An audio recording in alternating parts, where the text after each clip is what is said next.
بینندگان عزیز و ارجمند السلام علیکم. شما هر یک شمایان را به خیر و شادی میگوییم. همیشگی برنامه طبی توصیه طبیبان است که طریق تلویزیونی 7 ستاره پیشکش هر یک شمایانی عزیز گردانیده می شود. تا جایی که به هر یک شمایان معلوم است موعد یک موضوع یا خود یک بیماری در هر برنامه با اشتراک طبیبان ورزیده شهر و ناحیه و ولایت بررسی میکنیم و اون نوبت ما تصمیم گرفتیم موعد یک موضوعی صحبت کرده باشیم که البته موعد این نمود گوییم اندیشه های مردم گوناگون هستند. یکی میگوید من راضی هستم، دیگری میگوید من راضی نیستم و البته اندیشه ها گوناگون هستند و این خود چی است و ما محض تصمیم گرفتیم موعد این موضوع صحبتی داشته باشیم و ما تصمیم گرفتیم چون موعد موضوع گذرانیدن عملیات ختنه بین نوزادان و کودکان اویدی این موضوع باشد. مهمانی برنامه ما محترم اسداللهیف عباس لطفاللهیویچ مدیر شعبه جراحی بچگانی بیمارخانه مرکزی ناحیه باباجان غفاروف تشریف آوردند که به هر سوالی ما پاسخی خواهند گفت. و خب تشریف شما رو دکتر به برنامه خوش آمدید میگفتم و البته من باوری کامل دارم که به عنوان شما هم شهروندان با چنین سوال ها مراجعت میکنند. یکی طرفداری میکند، دیگری مقابل هست. یکی میگویند انا همان ختنه دوره بابایی امان یعنی دوره شوروی را بهتر میداند و دیگری گوییم ختنه امروزینه را که با اصول گذرانی جراحی دکتران. و من میخواستم پیش از همه اندیشه شما رو محض از انا همان گوییم زمان شوروی آغاز کرده باشیم و پس نظر شما به امروزینه ختنه که از جانب گوییم طبیبان ورزیده گذرانیده می شود این عملیات. مرحبا. تشکر. شما رو نمیدونم، ما زمان شوروی و زندگی کرده بودیم و اون سالها خیلی به همه معلوم است بسیارتر از جانب استادای غیر کسبی همین عملیات گذرانده میشد. چیزی که میدونید این عملیات ختنه این خواهید نخواهید اون زمان ها به گذراندن بی‌اسکنی گذرانده میشد از جانب استادای غیر کسبی. و اگر شنیده باشید کودکی که اون وقت ختنه از جانب همین استادها میگذراندن خیلی وقتی طولانی اذیت میکشید، درد میکشید. کودک بعد ختنه کردن اگر یاد داشته باشید به جایگاه خواب میرونند و یک چند روز از جای نمیخیزد. با بغیر از اون گیگینه رعایت کرده نمیشد، قاعده های گیگینه رعایت کرده نمیشد. البته اگه سیرایت یا بود اگر وای ورم میکرد دیگه اون ما گیریم کودک خیلی اذیت میکشید. به زبان طبی یک ترمین هست میگویند که سیتواسیون نوروز یعنی حالت عصب ضعیفی که همون وقت کودک گرفته است. همین چیز وقتهای طولانی باقی میماند کودک. اگر شنیده باشید همین کودک تا حتی استای جیغ میزنن فریاد میکنن افتاد آدمو میترسونن. من همین چیزا البته به عصبی کودک تاثیر منفی میرسوند و تو و سن بلاغت رسید تا حتی بعضی هاشون اگر در سن کلانتر اگر عملیات ختنه گذرانده باشند تا آخر عمر همین چیز باقی میمونه. انا کن گپ اگر درباره همین گذراندن عملیات ختنه به کودکان نوزاد برای چی میرود؟ چخیلی که میدونید سال 2017 28 آگوست با قانون جمهوری تاجیکستان ماده 9 قانون جمهوری تاجیکستان تغییر لاها رانده شد. در اساس همین قانون از جانب وزارت تندرستی و حفظ اجتماعی اهالی نیز فرمایش برآمد اویدی گذراندن ختنه کودکان نوزاد. برتری این عملیات در چی است؟ یعنی جهت‌های مثبتش در آن است که پیش از همه ما پیش راهی هر خیل سیرایت ها رو میگیریم. دوم اینکه پیش راهی هر خیل بیماری های سرطان اون رو میگیریم و چیزی که حاضر گفتیم لیچنی گیگینا میگه که گیگین شخصی این البته از این جهت همه چیزی بالا میستاد این هم هست و بغیر از اون پیش راهی هر خیل بیماری های سیرایتی که در غلافه که نره میگن همین قسمی آویزون پوستی آویزون همون نره اولاد جنسی من این بیماری هایی که به مثل بالانیت میگن بالانوپاستیت میگن یعنی بیماری های التهابی هم غلافه که نره هم سر که نره بسیارتر رو میخورن پیش روی همین هم میگیریم و از همه جهت خوبش همین که کودک نوزاد حالا حسیات دردش پست است و به زبان روسی گویم کنترلی روی می یعنی اداره است اداره شونده فقط همگی در وقتی میگذروندنی بیس کنی با واسطه هم داروهای بیدار کنی سوزانداری کمی گریه کند بعد آرام می شود و تا آخری گذراندن عملیات یکون گریه هم نمی کند و آزادانه به دستی مادرش ما می سپاریم و از همه چیزی جهتی مثبیش همین که کودکای نوزاد به بودشوی زخم خیلی تیز است در دوام همگی 2-3 شبانه روز برطرف می شود زخم بود می شود و خب اینجا من می‌خواستم دکتر معذرت می‌خواستم اندیشه شما رو اویدی اون فهمیده باشیم که من باوری کامل دارم می‌رس هر نفری که نزد شما یا میرود یا خود به واسطه به خود شما مراجعت می‌کند خب میگویند دکتر من یا پدرشان یا بابایشان نزدتان میگویند که خب ما نبیردار شدیم من فرزنددار شدم و امروز فرزندم 4 روزه شده است 5 روزه شده است کی به ختنه آورم و یا اینجا میگویند که اگر پیشنهاد از جانب طبیبون شود میگم باید فرزند شما را ختنه گذرانیم عملیاتی ختنه گذرانیم و اگر پدر باشد یا بابا باشد میگن خب دکتر ما کمی همراه اهل عائله مصلحت کنیم با یک فکر بیاییم پس از چند روز برمیگردن میگن ما به قراری اومدیم که ختنه نمیگذرانیم آیا چنین حالت ها همراه برای میشوند البته میشوند برای همین حالت ها نشدن ما اویدی این کاربری باز بلندتر کردن ما در کار برای چی ما پیش از همه با همین والدین و نزدیکان کودک باید فهمانده دهیم که تا چه اندازه جهت‌های منفی دارد این کار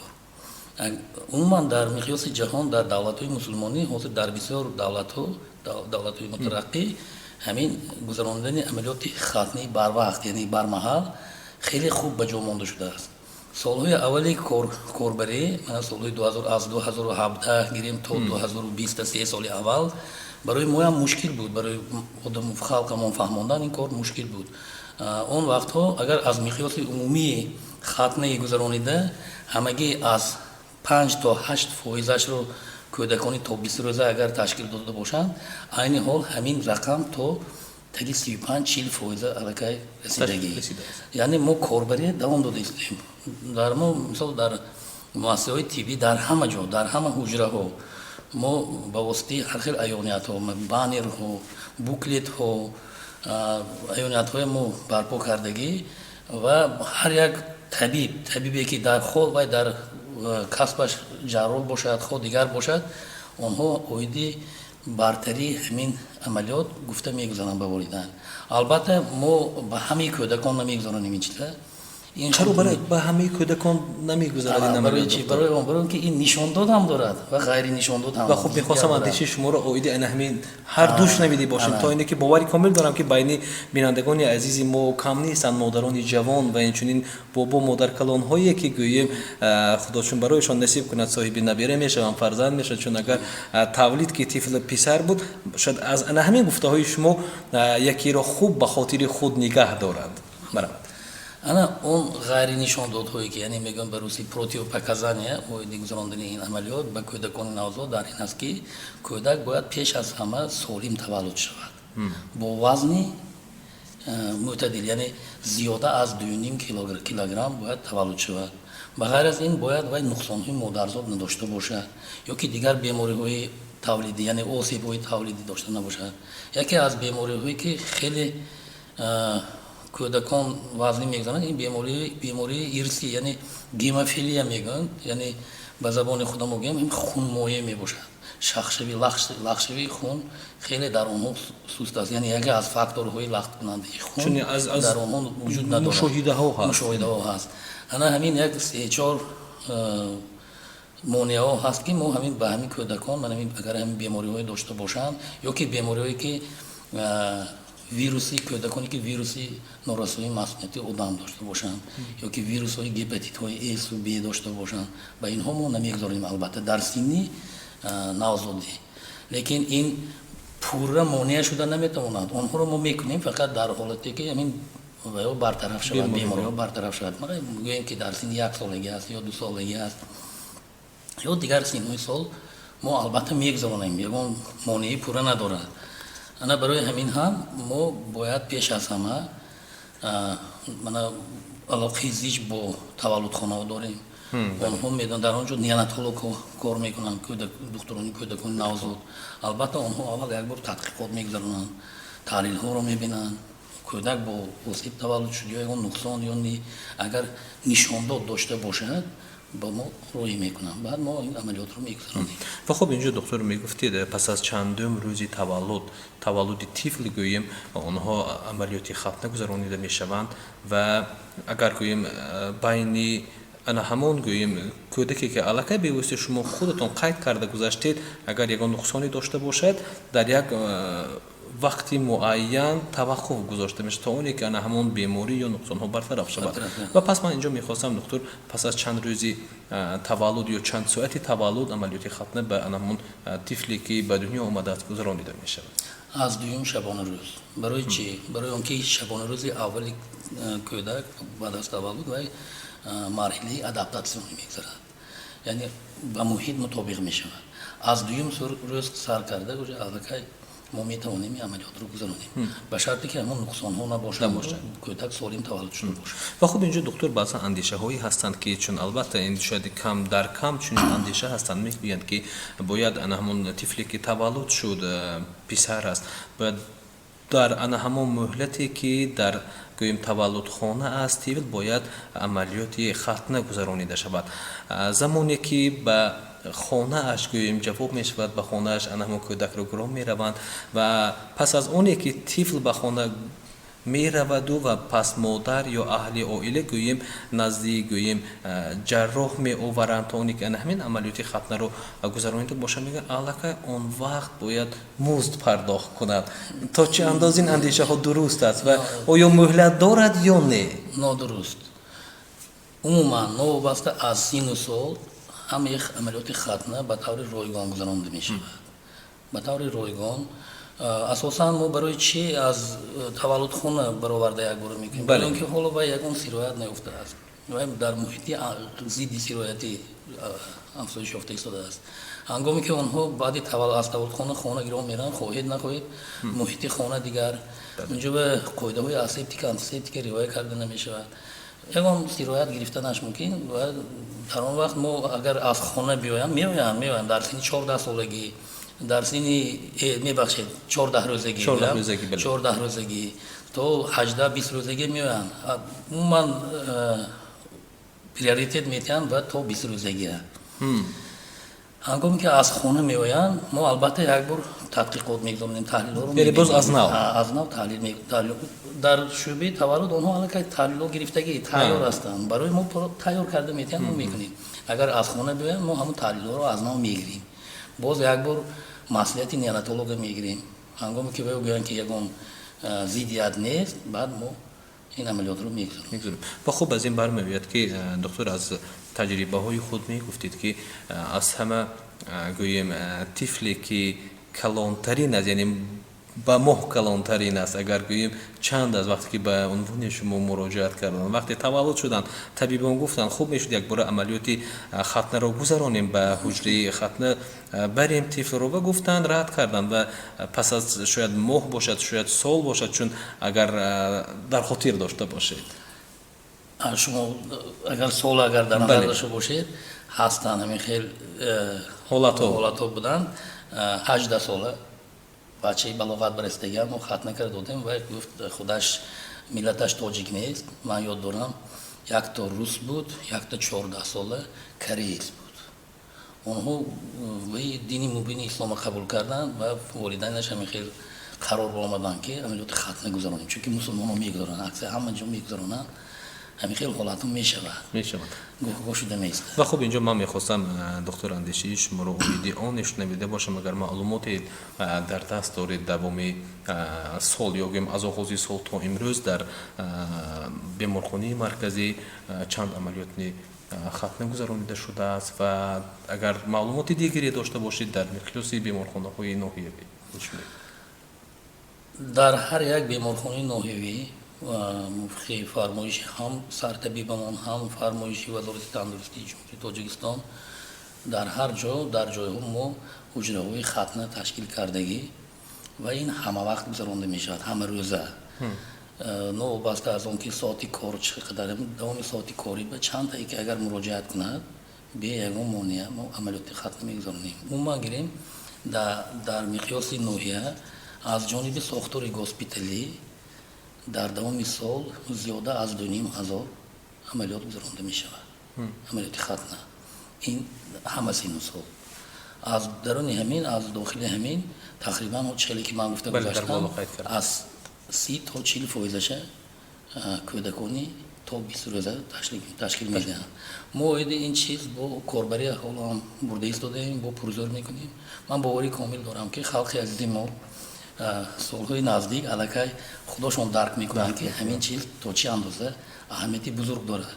خود ما والدین از والدین از خیش تبار میشنیم همه‌شون خرسندن میگن یک چیل یک وی اقدامی نیک پیش گرفتن که ما کودک تا حتی نمیدوند که باید عملیات ختنه گذرانده بود یعنی در فکر و خیالش هم نیست همون کودکای ما من نظارت کرده دیدیم البته اونها سالم کلام میشوند چقدر از بیماری های سرایتی ایمی میگردن اون ما گیریم جهتی مثبتش خیلی کم و خب اینجا میگفتید دکتر وقتی که طفل تولد میشود و از آن همان روزی که گوییم در بیمارخانه است در تولدخانه است چون علاقه گوییم طبیبان معین میکنند که باید در یک وقت معین پس از اون گوییم عملیات ختنه گذرانیده شود و آیا هست گوییم شاید ماه باشد شاید روز باشد که پس از 2 ماه یا پس از 3 ماه یا پس از 8 ماه باید حتما باز مراتب دیگر به بیمارخانه بیاورند و گوییم از عملیات ختنه گذرانیده باشند چه فرزند است چه نبیره است هست این خلالت ها هست البته این چیز پیش از همه روزگی والدین هستن اویلای هستن که اونها کمی دیرتر همین عملیات گذراندنی بعضی هاشون هستن میگن خیلی اینجا چهل میگن فقط والدین خوجی نیکو برای فرزندای ما بابا بچه هست بیبی هست و یا روزی که میتین اینا روزی که همه گرفته بعد میبیارن لیکن ما نو بس از این کارهای فهماندهی میکنیم میبیارن هستن بعضی هاشون بعد 1 ماهگی میبیارن بعضی هاشون بعد 3 ماهگی میبیارن اگه میگن که چقدر بر وقت کنی همین قدر بهتر هرچی دیرتر شود فرقی در چقدر دیرتر شود علاقه سیستم عصبی کودک سال ماه با ماه افزایش می‌یابد علاقه وای درد راه با معامله سر می‌کند دیگه وای علاقه ترس پیدا می‌شود ترس هراس پیدا می‌شود البته در این وقت کودک گرفته اومده و برای بیمارخانه آورده عملیات ختنه گذرانده به چیزی خودتون می‌دونید و به بازیچه خر و فریب با یک راهی می‌برن بعد از اونجا می‌رود تمام عمر دکتر بیند میگریزن میترسن علاقه حالی که من چیزی در بالا گفتم سیتواسیون نوروز میگن یعنی حالت عصب ضعیفی همون موردی که در همون مورد که وگیری و خیلی دور دراز دوام میکنه و اینجا چه خیلی که علاقه شما گفتید در برابر همه این بازگیری های مادرش است البته بازگیری های مادرش است در گیره کرده آخر پویده میستن میبراین تو رفتن همه هیجان به در مو پدرو هم گیره کرده چی دیدیم حالت ها بود و خب اینجا میگفتید دکتر برای گذراندن عملیات گویم ختنه یک کودک همگی چند وقت صرف می شود از جانب یک گویم طبیب جراح همگی 3 دقیقه از 3 تا 5 دقیقه ما وقتی که حاضر من یک چیزی گفتن نگذاشتم من سالهای زیاد ما پیشتر طبیبانم عملیات ختنه به وسیله دستی میگذراندم حالا این چیز از بین بتون رفته است پوره رفتگی ما برای این دستگاهی ختنه گذرانی هست یعنی میگن الکتریکاگولاتور برتری این دستگاه در چیز پیش از همه عموما سرایت نمیگیرد برای چی برای اینکه در تمپراتوری 1000 گرادوس کاگولاتور کار میکند این دستگاه برای جراحی هم استفاده میبریم ما برای جراحی برای چی برای که خون نرود یعنی خون روی عموما نیست هنگامی گذراندن عملیات ختنه چیزی که در بالا گفتیم بله قید کرده گذاشتیم در دورهش ایتیاد شوروی خب من در خاطر دارم دکتر معذرت میپرسم میگفتن سیایی دیگ بیاورید پخته بیاورید بله امروز علاقه من باوری کامل دارم که انا همین از بین رفته است پس از ختنه گذرانی کودک از حجره ختنه با پای خودش برآمده میرود یگون خیلی خوراندن یگون خیلی به یک جایگاه به خورانده احتیاط کردن نیست و خیلی که پیشتر بود همین خیلی میگردد و همگی باید شاید کمی از نهمان سردی ها از آب البته باید مادر آب خنک احتیاط دیگه کنه. باید مادر احتیاط و کنه من خوب میخواستم دکتر اندیشه شما رو یعنی برای آن همان مادرانی که امروز گوییم به واسطه با تربیه فرزندان مشغول هستند یا تربیه نموده ایستادند پس از اونی که عملیاتی آن همین ختنه گذرانده میشد باید از چند تا چند روز باید چی پدر از چی مادر از چی مادر کلام بابا است تا اونی که آن همان فرزند خانواده یا نبیری خاندان رو احتیاط کنند تا اونی که دوباره گوییم با یگون نشانه های دیگر نزدیک طبیب بله برگشته نباشند و ناراضگی خود رو بیان نکنند یعنی بین شاید حالت های میشوند که بین خانواده یکی روزگی میدهد دیگری روزگی نمیدهد و چون میروند عملیات ختنه خوب میگذرد و وقتی که به خانه برمیگردند و عادی‌ترین حالت های گیگینی رعایت نمیکنند که اون باعث باز شاید خروج دیگر نموده بیماری هم شود پس بین آن همان خانواده گوییم نفهمی ها به میان میآید یکی میگوید من گفتم نبر تو بردی دیگری میگوید خوب بردیم خوب شد و دیگری میگوید بردی دیدی بیمار شد کودک میخواستم اندیشه شما رو اویدی پس از عملیات های گذرانی ختنه و احتیاطی آن همان طفل دانسته باشیم پیش از همه ما پس از گذراندن عملیات با والدین همه قاعده ها رو میفهمونیم قاعده های گیگینی رو میفهمونیم یعنی قاعده های اسپتیک آنتیسپتیک رو میفهمونیم دانم در دوامی اساسا این چیز به حساب میونه از 3 تا 4 روز دوام میکند بعضی من کودکای نوزادی که تا 20 روزه گفتیم اینها همگی 2 روز به علاقه زحمت صحت میشود ما البته فهمانده میدیم که مثلا بچه احتیاط کن خانه تازه نگه دار خودی همین ویش بم در مولتایی که ما با آنها میگوییم من همین فلان ملحمه کم کم میمولی سویده میستی میفهمونیم اگر همه اون گپ قاعده‌ای که ما با آنها میفهمونیم اگر رعایت شود البته این یگان اوریزه نمییابد البته یگان سیرایت هم نمییابد هست حالتایی که هستند بله هست بعضی میبیارن کمی سیرایت یافتگی دیگه در این حالت ما با میفهمونیم بعد دوره‌وری تعیینات میکنیم ملهم رو تعیینات میکنیم خیلی باز در دوام 2 روز دیگر همش برطرف میشه البته میشه و خب اینجا دکتر شاید شما هم شنویده باشید و البته خیلی کم در کم نفران اندیشه دارند که گویا که وقتی ختنه برمحل یا بر وقتی که از جانب گویم طبیبان گذرانده میشود این در آینده آن همون طفلی که به کمال میرسد گویا از کجای پیدا شده از کی شنویدند میگویند که به بی نسل شوی آورده میرساند باور دارم که اندیشه یگان اساسی ندارد این من میگویم از خود شما شنویده باشیم و شنوانیده باشیم تا بیننده عزیز اگه چیزی که روسا میگن خیلی کمتر وزن شودم سیمیا بیزورودوفنی بیاید یعنی هستن این خیلی آدمایی که نفهمیدن نمونده بله از پیش یگان سواد علمی ندارند اویدی این چیز یگان سواد نوکی ندارند مردم به همین خیلی گپای بردروغ رویتشون رو پس میکنن هیچ وقت به این باید خواهران و مادران ما باور نکنند هیچگاه این به بی‌نسلی آورده نمیرساند اگر میرساند تا ما علاقه بی‌نسل میشونیم این گپا همش گپی دروغ باور نکنید من به شما چی تمنا میکنم بگذار شما باید دانیدتون که همین گذراندن عملیات ختنه برمحل یعنی کودکان نوزادان هم تو از یک جای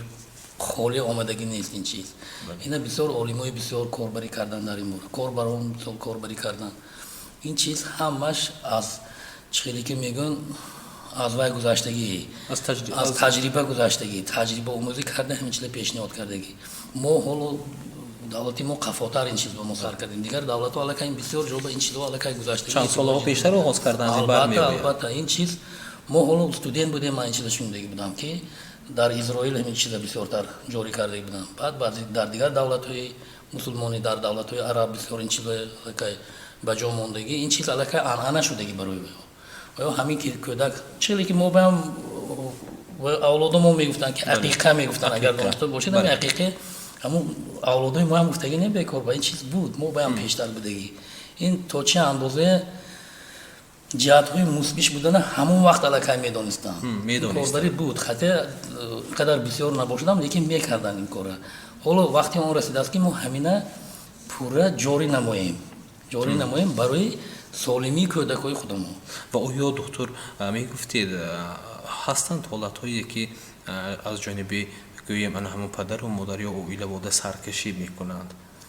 شاید کم در کم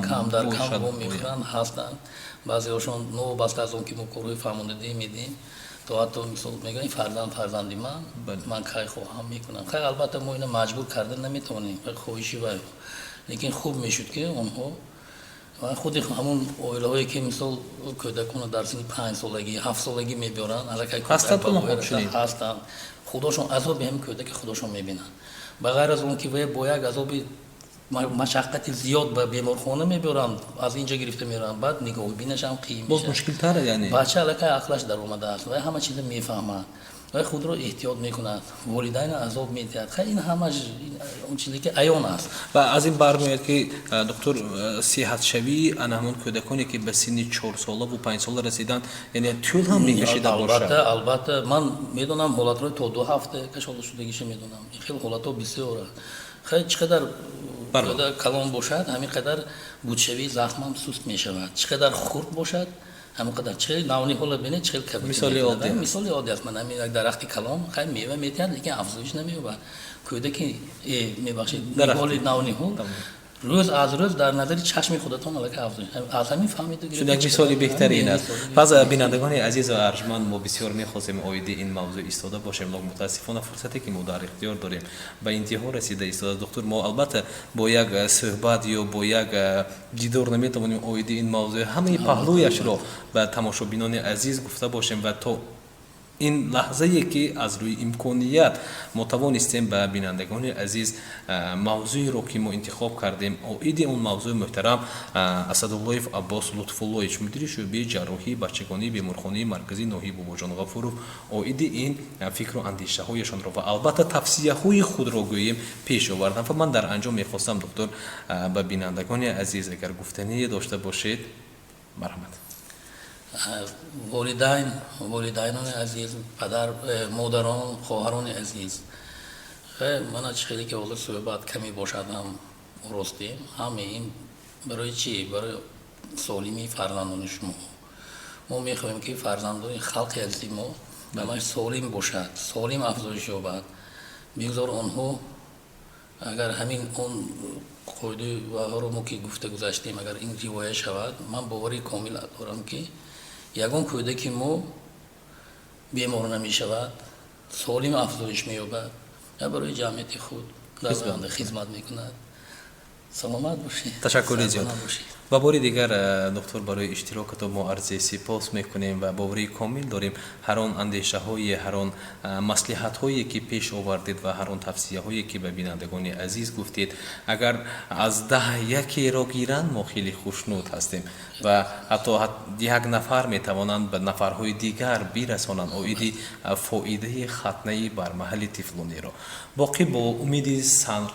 بلندی و خانه آبادی یک و یکی شمایان بینندگان عزیز تا برنامه های دیگر خداحافظی میکنیم تن صحت و سالم باشید خیر